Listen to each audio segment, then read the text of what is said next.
WNBA player props here for Thursday, May 23rd. The previous video I made on 2 WNBA plays, we did cash on one of them. Wnba finished with 4 or 5 rebounds plus assists, just crazy. She played the full game too. So 1-1 in the previous WNBA video. I got 2 plays here for this 3-game WNBA slate. We got Chicago, New York, Minnesota, Connecticut, and Washington, Phoenix. I'm expecting both these games, Washington, Phoenix, and Minnesota, Connecticut, to be competitive. Chicago, New York's 15.5 point spread. So again, I'm probably going to be playing something from this at some point, but definitely for this video, it's going to be one play from each of these games. Before I get started, you guys, link in the description below of this video. You can hop into our premium Discord. It's where I post all the plays, research, and analysis that I'm making every single day on PrizePicks. $9.30 per month comes up to 31 cents per day. Link in the description below for that. I also want to mention I'm not a gambling expert. This is not financial advice. Some of these plays I'm personally looking at making. Hopefully giving you guys some insight and analysis to then make your own player prop decisions. But I've got 2 plays for this video, for this slate. Both going to be fantasy score props.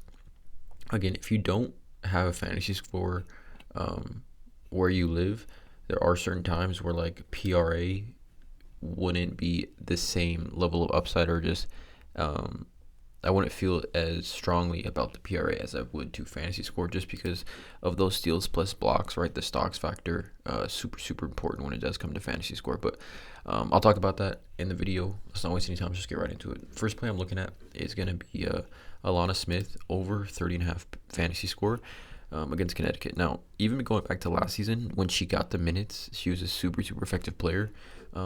But now here for Minnesota this season, she's a full-fledged starter, seeing just absolutely insane minutes. You can see first 2 games of the season, 45.6 and 48 fantasy points for Alana Smith, right? Now, mind you, a weak matchup versus Seattle, right, who just give up a ton of points in the paint. And she has a much tougher matchup today against Connecticut, right? One of the quote-unquote best defensive teams in the WNBA. But I just think so much attention is going to be on Nafisa Collier, that is going to allow Alana Smith to be, just super effective out there on the court. But we look at these first 2 games of the season for Alana. 45.6 in the first game of the year, 22, 8, 2, 1, and 4 blocks. So again, she had 5 stocks in the first game, and then she plays Seattle 3 days later at home. 48 fantasy. Game went to overtime. She played 43 minutes, 16, 5, 2, 3, and 6 blocks. So she's literally had 14 stocks through 2 games. Okay. For a 30.5 fantasy point score, if we can get 3 stocks, right, that's 9 fantasy points right there.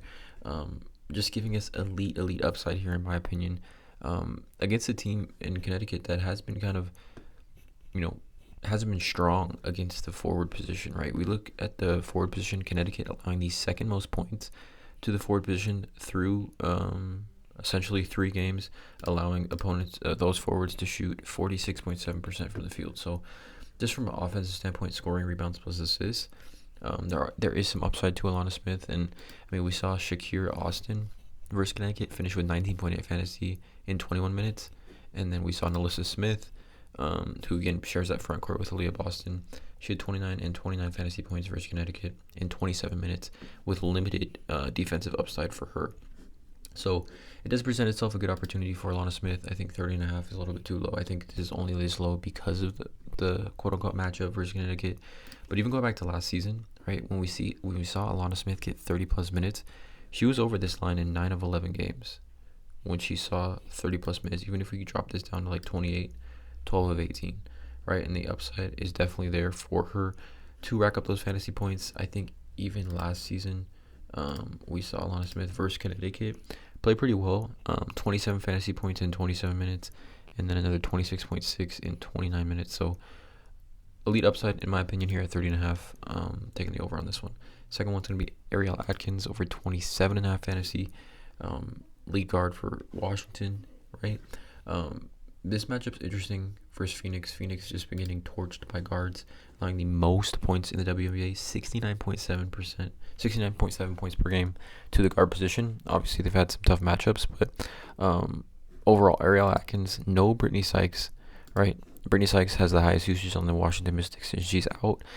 And over these last couple games, right, Brittany Sykes has missed these last 2. Ariel Atkins has finished with 27.1 and 31.4. But she shot the ball poorly, right? 7 for 16 and 3 for 13. Still making an impact defensively, right? She coming off a game where she had 6 steals against LA. But I just think as a scorer, this is just the best matchup she's had all season. I mean, she started off the year with 37.9 fantasy against the New York Liberty, 22, 3, 3, and 1, 7 for 15 for the field. So, again, if she can shoot, at least 38 to 39%, I just think this line's a little bit too low. She's going to obviously see the highest usage on the team. She has elite defensive upside as well. And we look at last season, right? When when Ariel Atkins got 30-plus minutes, she's over this line in 5 of 7 games. And obviously all these games with Brittany Sykes. But then we just look at guards. Look at guards this season versus the Phoenix Mercury. Alicia Gray, 43.2 fantasy. Ryan Howard, same team, 35.8 fantasy. Jackie Young, in 2 games, 50 both times, 50.6 and 54.4. And then Kelsey Plum, 36.9 and 31.1. So, even Kelsey Plum, 31.1, 19, 3, 5, and 1, 2 turnovers, hits the over on this of 27.5. Just a little bit too low for Ariel Atkins in a game that's a 6.5 point spread. I like this one a lot. So 2 plays for this video. Drop a like, hit that subscribe button. As always, let's cash.